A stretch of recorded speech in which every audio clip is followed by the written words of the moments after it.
everyone. Welcome to the Dad and Daughter Download, presented by The Causeway family of dealerships in Manahawkin. I am the dad, Kevin Williams. And I am the daughter, Alex Williams. And we're a millennial daughter and boomer dad talking pop culture, life, and sports. For me, typically in Manhattan, and dad at the Jersey Shore. You got tripped up a little bit. I did get tripped up there. Did. We are proudly presented by the Causeway family of dealerships on Route 72 in Manahawkin, home of Ford and Lincoln, Hyundai, Nissan, and Honda. Our family is excited to endorse Causeway because they not only sell and service great cars, SUVs, trucks, even commercial vehicles, but are committed to the community through their Causeway Cares Foundation. We are all driving vehicles from Causeway, and I have enthusiastically sent friends and coworkers there who have all had great experiences. They are Ocean County's hometown dealer. Start your search for your next vehicle at causewaycars.com. Great. So this week, we have a few topics we want to talk about. I think we'll start off with our vacation. We just got back to a place that if you are seeking guaranteed nice weather, you have to go here. It was kind of crazy how consistent the weather was. Our thoughts on Sunday's big game. And of course, we'll close out with my favorite segment of Kevin Can't Even. All right, so as Alex said, we apologize for coming out to you a day late, but we were traveling back after 7 days, 7 wonderful, spectacular, enjoyable, warm, sunny days in Aruba.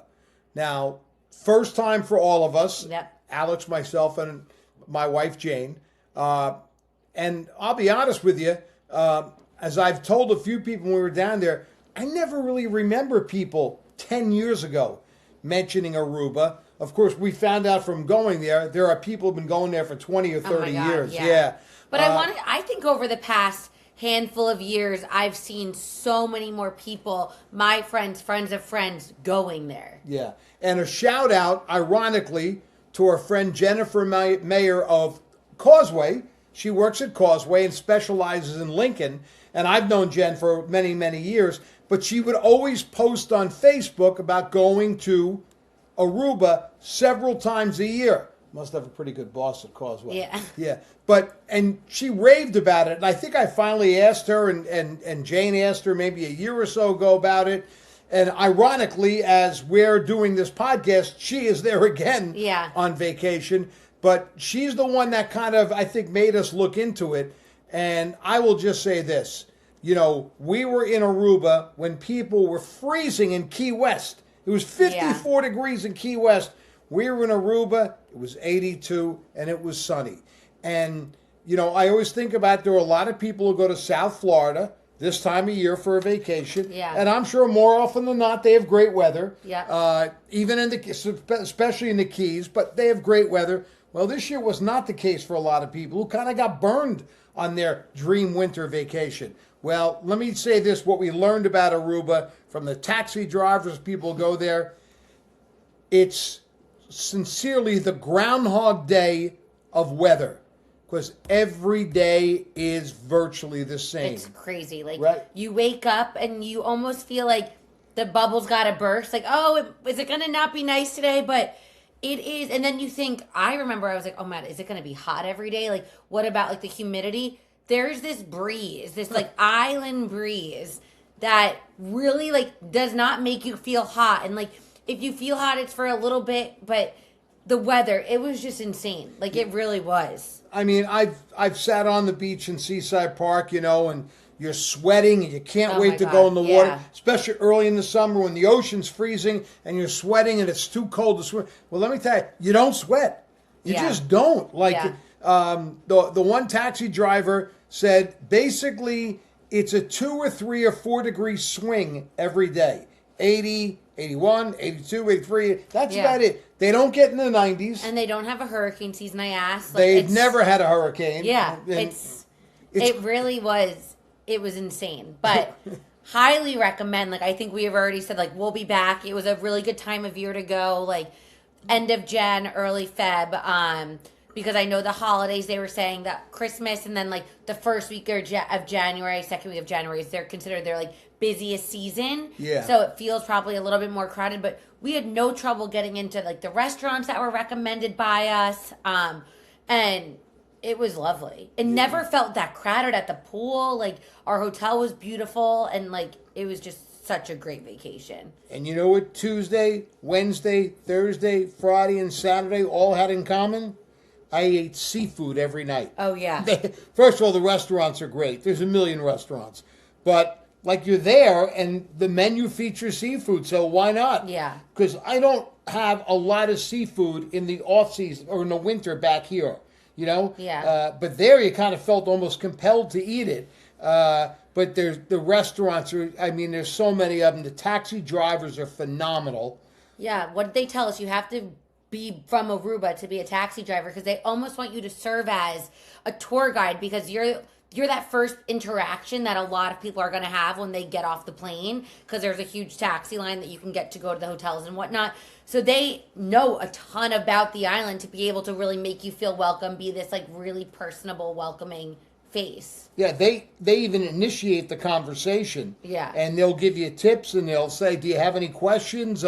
We met the one guy who he said, you know, the key, and I guess it's no different than in, let's say, New York City, the key to being successful, they all own their own cabs, is to get the medallion tag. Took him 28 years. Yeah, crazy. But you know, he's put his kids through school. I mean, that's what they do. And one was nicer than the next. Yeah. I think the people overall, like, I haven't been on a vacation like this in a while, but you remember, like, people are just friendly and everyone's in a good mood because how can you not be in a good mood? So I think I was surprised so many people from Boston. I feel like every person we talked to, they were from Boston or had lived in Boston at one point. But I think everyone that we met was really lovely and a lot of people have been coming there. So there was people that they plan to come every year with their friends that have timeshares or stay at the same hotel, and it's kind of like a reunion.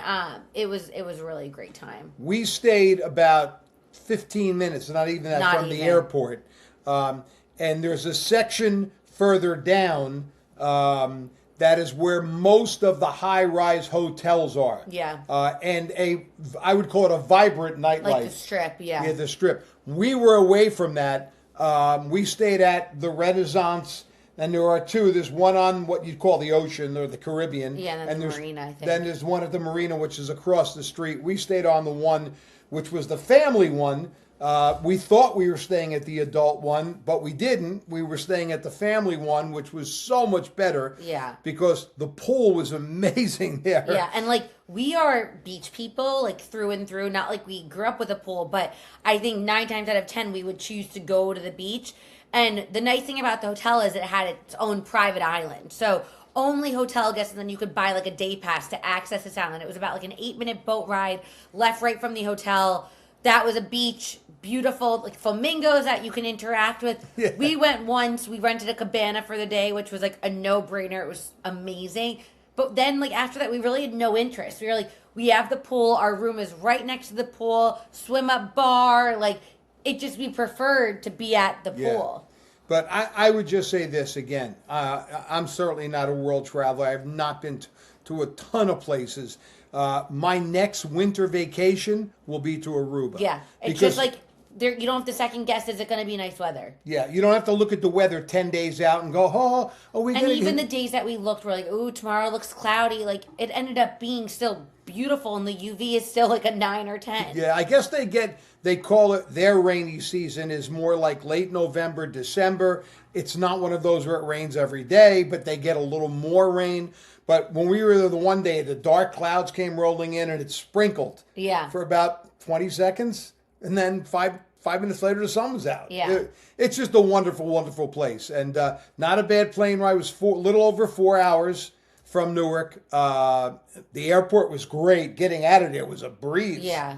It was insane. So again, I mean, I'm not doing this for the Aruba Tourism Advisory Group. But they can, if you want to give us anything, let us know. Yeah, but if you've ever thought about it, I can only tell you from our experience, it would be well worth it. Also want to say, when we were down there, how about this? You know, you always say that you're going to run into someone or how small of a world it is. I started the conversation. Yes, and like, you and Mommy were in the pool. My friends will laugh at me because I get cracked like all the time when I do this.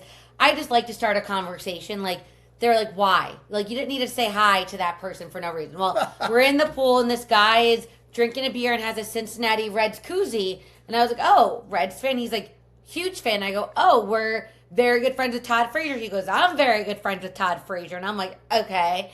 And then we start talking. Turns out he owns a bar right next to the stadium. And Todd was renting the apartment above the bar when he first came to Cincinnati to play. And they've maintained a relationship. They just got together when Todd was out there for Reds Fest. And like, such a small world that like, they were texting Todd, we were texting Todd, and it's just one of those things, like, how crazy. The guy's name is Jim Mooring, and the name of the place is the Holy Grail Tavern and Grill.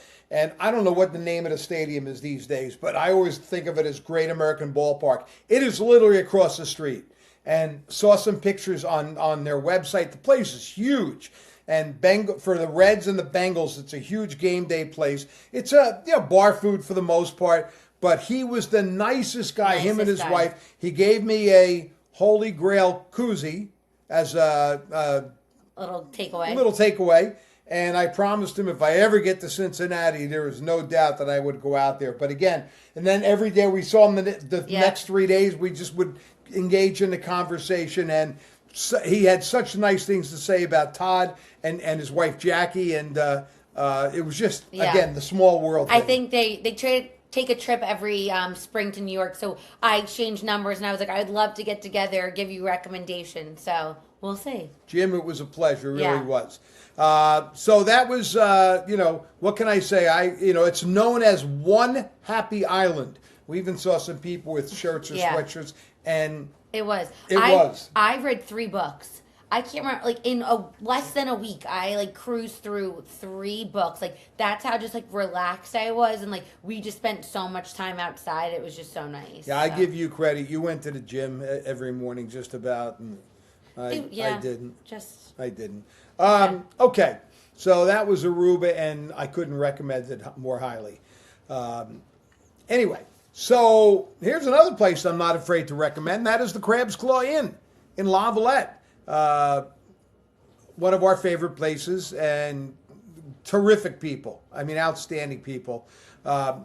Coming up this Sunday, I can say this, it's the Super Bowl between the Seahawks and the New England Patriots. The Patriots. I just had all right. Oh my God. I'm old now. I'm in a new decade. Yeah, that's right. Yeah.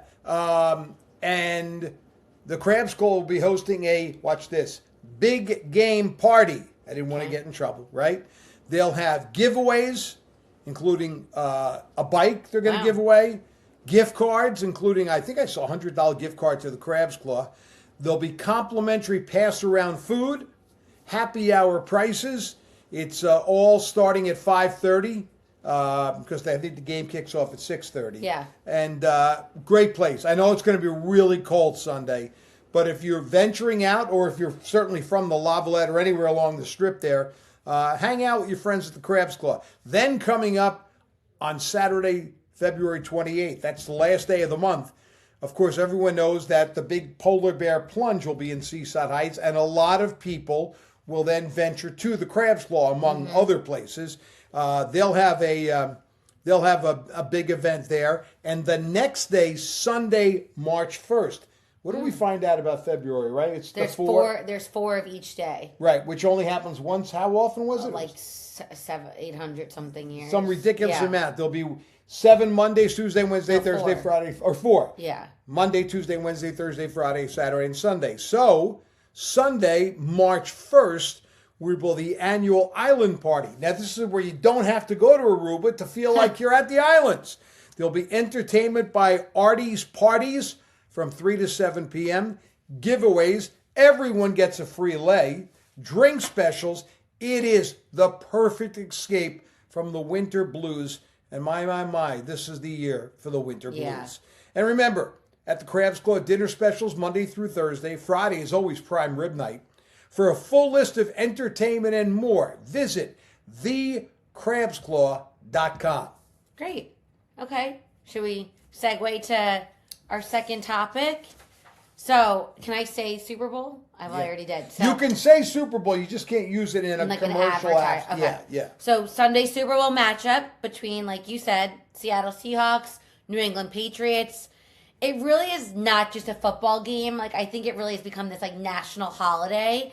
And I feel like every year a brand or multiple brands try to petition to have off on Monday for like companies to give you off. They've circulated like letters on like letterhead and whatnot. I always wonder like why don't they just push it back one more week to President's Weekend because everyone has off that Monday usually. I think it's getting that way because the NFL It's gotten went later and later. 16 to 17 games, and the next one would go 17 to 18, which might kind of force that. Yeah. I think they should. There's one or two things. I agree with you, although I don't think they should have to play 18 games. I think it's ridiculous. But the other thing is, people have brought up lately, why don't they play the game on Saturday? Yeah. So true. Like, And here's the reason. why? Saturday is the least watched TV night of the week. Yeah, but if it's the Super Bowl. But again, there will be people who maybe go out to dinner instead of like non. I think that would change. Yeah, you do. I just think I get it. Like a Sunday, like it feels early. Could they make it a little bit earlier? The game, I guess it also depends on like the location where it's being played. But No, it's always the same time now. Yeah, I don't know. To me, it doesn't matter. Like I'm not the type of person that I'll go to like a Super Bowl party at like my friend's apartment or house if they're having one. But like I'm not like being out late the night that I need to like have off the next day. But I get it. It's a late night, and I think a lot of people, especially now, because of what it has become of like the cultural phenomenon, that a lot more people are tuning in than they would for just a regular Sunday football game. Oh yeah. But it's never gonna. I don't think that Monday is ever gonna become a national holiday. No, it's the biggest sick out day of the year. More people will call out sick the day after the Super Bowl than any other single day of the year. Yeah. That is without question. And they throw figures out about how much money is lost in employees who do go to work but barely function and really don't get work done. They're just trying to survive the day. Yeah. I I think what's funny is, and we were talking about this, one of the main reasons I tune in is for the halftime show, the national anthem, and then the commercials. I think everyone is waiting like to see like what brand is getting in or what celebrities are doing what.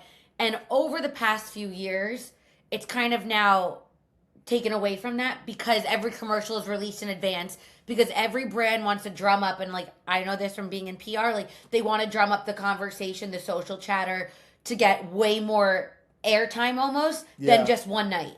So commercials are getting released, and the talent are doing interviews, and they're going on the morning shows and talking about their participation and their partnership with these brands. So now I feel like I seen almost every commercial. Like I don't have to be sat at my TV for the entire time. Now, granted, we might see extended versions, or we might be seeing only a version that might not run, and a new version might run the day of the Super Bowl. But I just think it's taken away some of like the fun of what the Super Bowl is supposed to be. I agree with you 100%. I thought a big part of it, especially if it's either a bad game or you're at a viewing party with people and not everyone is really into the game. Yeah. A big part of it was, let's watch, let's wait for the commercials. Don't get up and go to the bathroom yet. Like Here comes that new Doritos commercial we heard about, but we didn't see. it. Here's the new Clydesdale commercial that we heard about but didn't. Yeah. Like you said, they've all been out. I really do think it takes away. I'm sure there's a business value to it. 1,000%. Right? That's what it's about. Yeah. So, and then of course the day after, and it's always USA Today always does a thing. The roundup. The Adometer. Yeah. And they give you the ratings of the best commercials, which, you might agree with, you might disagree with. But that's why I say 2 weeks ago was the last really weekend of football. The Super Bowl is so much more than a football game. Yeah. And like you said, all right, the commercials, no question about it. Who will sing the national anthem? Will How they be long will it over take? or under? Yeah. This year This year we're going to have, I didn't say anything, Bad Bunny as the halftime show, which will be my time to look away and get something to eat, go to the bathroom, whatever. But I'm sure there'll be millions of people who can't wait for that. And it's all part of the whole event. The game kicks off at 6:30. I think NBC will begin their coverage probably at 1 or 2 o'clock. Yeah, I try not to watch too much of the pregame. It's too much. I watch the football game, but there's also one other thing that I will definitely watch the game for, and so will you. And that's the box pools. Oh, yes. And I'm going to tell you right now, I have seen more people selling box pools on Facebook this year than ever before. A lot of fundraisers. Which is genius. Genius. My friend did it last year. He was running the Chicago Marathon. And that was his way. And I think he almost met his what he needed to raise. Yeah. Insane. So somebody might do a box pool, $10 a box. There's 100 boxes. That's $1,000. 500 will be given out. 500 will go to a charity. Yeah, so and a lot of kids' charities involved. School things, sports things. So I think that's cool. Along with my brother, we're in a number of box pools. Yeah. We will watch, and it's the greatest part about the box pool, for those that don't know, it's a grid with 100 squares. And what you do is you pick a square by number, like 1 to 100, without knowing anything about it. You fill your name in, then before the game, they draw numbers to match. Yeah. And what you want to do, let's say you have 0-0. And the score at the end of the first quarter is 0-0, well, then you won. Yeah. You got, whatever it is. You probably know by now. I was going to say, I think everyone knows. What's fascinating about it is when let's say you have the winning numbers and there's about 2 minutes left in a quarter and you don't want the score to change. Please, or you're on the 20-yard line. Hey, if they kick a field goal here, I'm going to win. I know. And it does add to the game. Even if it's a lousy game, it keeps it till the end. All of a sudden, you're looking up. It's 10:30 at night, and you're, oh, my goodness, I got to get up early tomorrow. Yeah. But it is an amazing game. I think I told you this. I don't have great interest in the game itself in terms of either team. Matchup, I don't like either team. I don't dislike either team. I really don't care. I'd like to hit a box pool or two. Yeah. But I think if I was forced to make a pick, I would pick Seattle. I just think they're the hotter team coming in. So I would take Seattle by, the spread's 4.5 points. Okay. So I'll take Seattle 21-17, which means they don't cover the spread. New England covers the spread. What about you? I'm taking. I didn't know we were doing this. Well, it can't be hard. Okay, then I'm taking New England, and I'm going with the score of 27-21. Okay. All right. So we disagree. And I think next week we can talk about our favorite commercials. But I will say the one that has gotten the most love on social and the most conversation has to be the Fanatics betting one with Kendall Jenner. I think it came out last week. And in the ad, if you haven't seen it, it's essentially her going on about how she has this Kardashian curse, how anyone that she dates kind of ends up flopping in their career. And she's been known to date some athletes, specifically NBA players. So she doesn't give them any names, but she kind of calls them out a little bit. And at the end, it's about her, how she's going to the game to see boyfriend number 3, who's now in the NFL. And it was genius. The script was good. Having her in it, she was amazing. She went on Jimmy Fallon to promote it. And then Devin Booker, who she has been on again, off again with, commented on the Jimmy Fallon video, and they had some good banter going back and forth. So it'll be interesting to see. That she's going to be at Super Bowl with Fanatics, so it'll be interesting to see kind of how that plays out. And it's ironic because my son Brandon works for Fanatics. We've already talked that before, and we talked to him after all the hubbub came out, and he said it was unbelievable. Yeah, so well received. So, all right. So that's I have to pull up my questions. That's Sunday's big game. And as you pull up your questions for our final segment called Kevin Can't Even, let me again mention our good friends and our main sponsor at the Causeway family of dealerships in Manahawkin.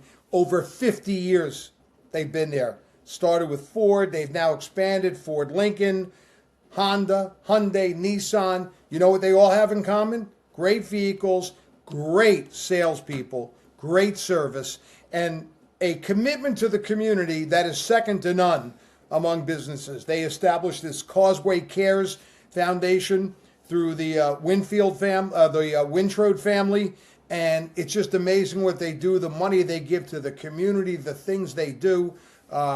Just phenomenal, just phenomenal. So when you buy a vehicle from Causeway, you're also in some ways supporting the community, because boy, they do big time. Before you start your next car shopping, look at causewaycars.com. All the dealerships are right there, and please consider them. By the way, right off exit 63 on Route 72. It's really, if you live in Toms River, it's a 18-minute drive. It's nothing to go to, and they're well worth any trip. That's Causeway family of dealerships. Great. Okay. So tying back to the big game, I felt like the questions would kind of go off of that. Okay. So starting off, what is the most consumed beer on Super Bowl Sunday? Oh.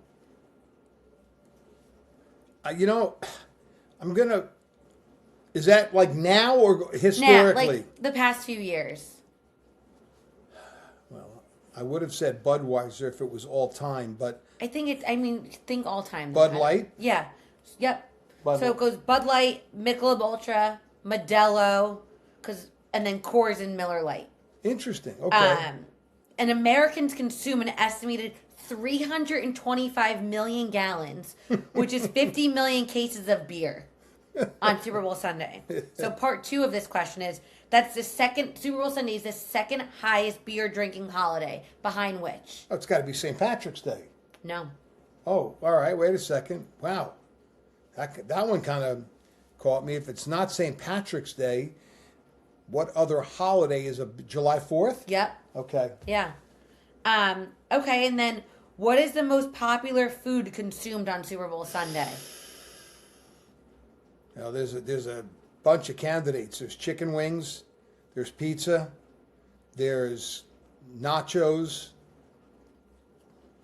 dips and chips. Wow. I'm going to say pizza. Chicken wings. Oh, it is chicken wings. Consumers are expected to have 1.48 billion chicken wings on Super Bowl Sunday. Like, that's insane. You did good. Yeah, That was it. yeah. I Googled some other things, like what is the most likely color of the Gatorade, and I think it really does change every year. For a while it was orange. Most recently it's been blue. Then the national anthem, the length of that, it usually goes around a little under 2 minutes, but they're saying Charlie Puth this year, people like the way that they map this out. He's very concise in the way he sings, so they're thinking it'll be a little bit shorter, as if someone who's very like animated and like likes to go like long. Yeah, I got you. Or like, yeah, so we'll see. Those are my favorite bets, the prop bets. Yeah. Because I don't know anything else. So Yeah, because you don't have to know anything. No. It's just a It's just fun. 50-50 shot. Yeah. Yeah. Oh, that was fun. Okay. Okay. All right. Well, that's going to do it for us. This will probably be the last time we'll be together For a while. for this for quite a while, as Alex has a very busy schedule coming up with travel. Unfortunately, she'll spend some time in South Florida, terrible places. But we'll be back with you next week, no matter what. And as I say every week, and pardon me for the redundancies, you can view this each and every week. Normally out on Wednesday, a little late this week, but you can watch this on YouTube, Spotify. Help me out, because Apple. I mean, normally the places where you watch your favorite podcasts, or for those of you maybe a little more old school, you can go to shoresportsinsider.com.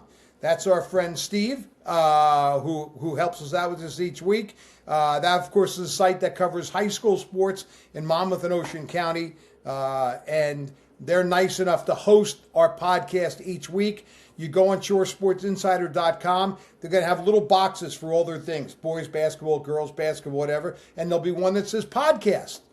And we are the podcast. There's us. Click on that, read a little bit, and then follow us, and you can watch and hear us that way as well. Wherever you watch, wherever you can, please watch us and tell your friends. we need all the help we can get. And when he says watch, he means also listen. Because Yes, I'm you're sorry. not watching us on Spotify. Or Apple. Yeah, I apologize for that. Again, I've gotten older since we It's last okay. did this. It's okay. Okay. All right. Well, thanks again, everyone. you. Appreciate you following along.